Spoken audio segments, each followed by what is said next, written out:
Hello friends, आज हम इस वीडियो में आप लोगों को बताएंगे मानव मस्तिष्क से रिलेटेड इंपॉर्टेंट ऑब्जेक्टिव क्वेश्चन जो हर एग्जामों के लिए सिलेक्टेड और इम्पोर्टेंट लिया गया है। तो आपसे छोटा सा रिक्वेस्ट है, वीडियो को लास्ट तक देखिएगा और अगर आप इस चैनल पे नए हैं तो चैनल को सब्सक्राइब करके बेल वाला आइकन जरूर दबा दीजिएगा। तो चलिए वीडियो को स्टार्ट करते हैं। क्वेश्चन नंबर 1 है, मानव मस्तिष्क के अध्ययन को क्या कहते हैं। देखिए, मानव का जो मस्तिष्क होता है, ब्रेन होता है, उसका अध्ययन किया जाता है, उसको क्या कहते हैं। Option A cardiology, option B है विटामिनोलॉजी, ऑप्शन सी है न्यूरोलॉजी और ऑप्शन डी है हेमेटोलॉजी। मानव मस्तिष्क के अध्ययन को क्या कहते हैं? तो देखिए, मानव मस्तिष्क के अध्ययन को न्यूरोलॉजी कहते हैं। ऑप्शन सी जो है वो सही है, ऑप्शन सी सही है, न्यूरोलॉजी। ठीक है, और ऑप्शन हम आपको बता देते हैं, ऑप्शन है कार्डियोलॉजी। तो कार्डियोलॉजी जो है वो हृदय के अध्ययन को कहा जाता है। विटामिनोलॉजी, तो विटामिनोलॉजी जो है वो विटामिन के अध्ययन को कहा जाता है। न्यूरोलॉजी, तो न्यूरोलॉजी जो है वो ब्रेन के अध्ययन को कहा जाता है। और हेमेटोलॉजी जो है वो रक्त के अध्ययन को कहा जाता है। तो क्वेश्चन है, मानव मस्तिष्क के अध्ययन को क्या कहा जाता है? ठीक है, तो मानव मस्तिष्क के अध्ययन को न्यूरोलॉजी कहा जाता है। ऑप्शन सी जो है वो सही है। नेक्स्ट क्वेश्चन है, मानव मस्तिष्क का औसत भार कितना होता है। जैसे देखिए, मानव का जो ब्रेन होता है उसका वजन कितना होता है, वेट जो है वो कितना होता है ब्रेन का। ठीक है, इसका वजन कितना होता है ब्रेन का। तो ऑप्शन है 1100 ग्राम, ऑप्शन बी है 1200 ग्राम, ऑप्शन सी है 1300 ग्राम और ऑप्शन डी है 1600 ग्राम। कितना होता है? तो देखिए, यहाँ पे ऑप्शन सी जो है वो सही है, ऑप्शन सी सही है, 1300 ग्राम। ठीक है, हम आपको बता देते हैं कि 1260 ग्राम से लेकर के 1460 ग्राम तक लगभग होता है। ठीक है, कितना होता है? 1360 ग्राम से लेकर के 1460 ग्राम के बीच में जो है ब्रेन का औसत भार होता है। कहीं कहीं 1500 भी हो सकता है, तो इसको लगभग में इतना मानना है। तो इसी के बीच में कितना आ रहा है? 1300 ग्राम आ रहा है। ठीक है, तो मानव मस्तिष्क का औसत भार कितना होता है? तो 1300 ग्राम होता है। नेक्स्ट क्वेश्चन है, मानव मस्तिष्क को कितने भागों में बांटा गया है। जो है मानव का जो ब्रेन होता है उसको कितने भागों में बांटा गया है। देखिए, ये जो ब्रेन है इसको कितने भागों में बांटा गया है। तो ऑप्शन है 1, ऑप्शन बी है 2 और ऑप्शन सी है 3 और ऑप्शन डी है 4। तो यहाँ पे ऑप्शन सी जो है वो सही है। कितने भागों में बांटा गया है? 3 भागों में बांटा गया है। 3 ऑप्शन सी सही है। मानव मस्तिष्क को कितने भागों में बांटा गया है? तो 3 भागों में बांटा गया है। कौन कौन? अग्र मस्तिष्क, मध्य मस्तिष्क और पश्चिम मस्तिष्क। Fore brain, mid brain, hide brain. ठीक है, हम आपको बता देते हैं, यहाँ पे थोड़ा सा हिंट्स देते हैं। जैसे ये ब्रेन है, तो ब्रेन है, इसको अग्र मस्तिष्क हो गया इतना, मध्य मस्तिष्क, उसके बाद पश्चिम मस्तिष्क। ठीक है, इस तरीके से बांटा जाता है ब्रेन को।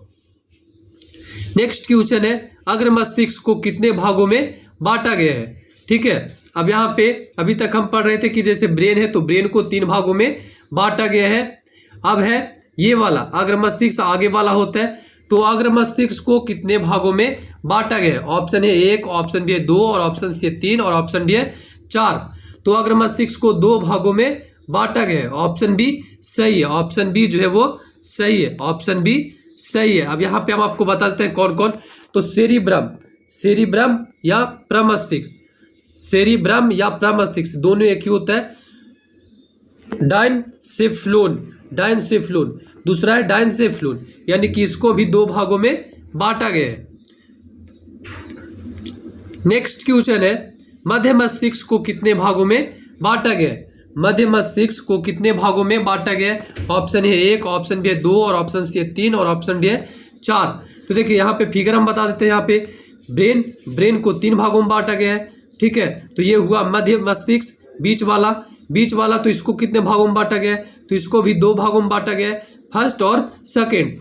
अब इसको क्या बोलते हैं? तो सेरिब्रेल और इसको कार्पोरा क्वाड्रिजेमिना। ठीक है, 2 भागों में बांटा गया। तो कौन कौन? सेरिब्रेल और कार्पोरा क्वाड्रिजेमिना।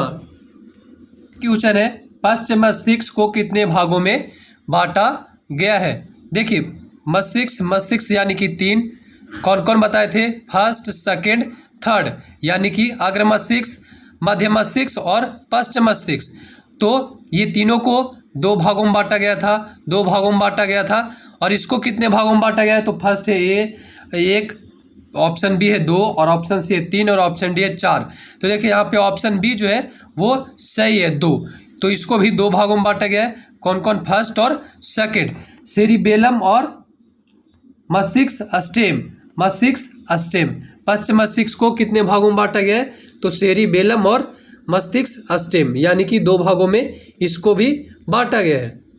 नेक्स्ट क्वेश्चन है, मानव मस्तिष्क में ऐच्छिक क्रियाओं पर नियंत्रित करता है। देखिए, मानव मस्तिष्क में ऐच्छिक क्रियाओं पर नियंत्रित कौन करता है? Option A cerebellum, option B है सेरिब्रम, और ऑप्शन सी है थैलेमस, और ऑप्शन डी है हाइपोथैलेमस। तो यहाँ पे ऑप्शन ए जो है वो सही है, सेरिबेलम। सेरिबेलम, ठीक है, मानव मस्तिष्क में ऐच्छिक क्रियाओं पर नियंत्रित करता है सेरिबेलम। ऑप्शन ए सही है। नेक्स्ट क्वेश्चन है, ईईजी किसकी गतिविधि को दर्शाता है? देखिए, ईईजी किसकी गतिविधि को दर्शाता है? Option A kidney, option B है ब्रेन, और ऑप्शन सी है हृदय, और ऑप्शन डी है बड़ी आंत। तो यहाँ पे हम आपको बता देते हैं कि ईईजी का फुल फॉर्म होता है इलेक्ट्रोइंसोफेलोग्राम।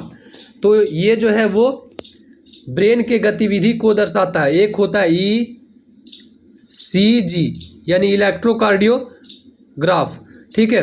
तो ये जो है ये वो हृदय को दर्शाता है, और ये जो है वो ब्रेन को गतिविधि को दर्शाता है। तो यहाँ पे ऑप्शन बी जो है वो सही है। ईईजी किसकी गतिविधि को दर्शाता है? तो ब्रेन के गतिविधि को दर्शाता है, और ईईजी का फुल फॉर्म आपको बता ही दिए, इलेक्ट्रोइंसोफेलोग्राम, ठीक है। ऑप्शन बी सही है। नेक्स्ट क्वेश्चन है, मानव शरीर के संतुलन को किसके द्वारा नियंत्रित करता है? देखिए, मानव शरीर के संतुलन को किसके द्वारा नियंत्रित करता है? ऑप्शन ए है थैलेमस, ऑप्शन बी है सेरिब्रम, और ऑप्शन सी है सेरिबेलम, और ऑप्शन बी है हाइपोथैलेमस।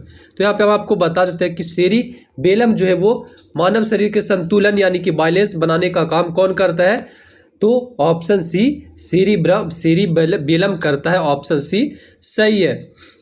नेक्स्ट क्वेश्चन है, मानव शरीर के किस अंग को प्रत्यारोपण नहीं किया जा सकता है? देखिए, मानव शरीर के किस अंग को प्रत्यारोपण नहीं किया जा सकता है, यानी कि द्वारा जो प्रत्यारोपण मतलब कि एक जगह से दूसरे जगह निकाल कर लगाना, उसको प्रत्यारोपण कहा जाता है। तो किस अंग को नहीं किया जा सकता है? ऑप्शन ए है हृदय, ऑप्शन बी है फेफड़ा, और ऑप्शन सी है मस्तिष्क, और ऑप्शन डी है विकृत।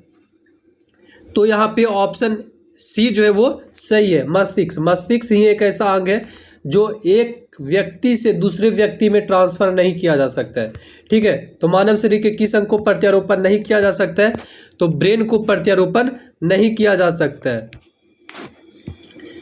नेक्स्ट क्वेश्चन है, मानव मस्तिष्क हड्डी से बने जिस ढांचे में सुरक्षित रहता है उसे क्या कहते हैं?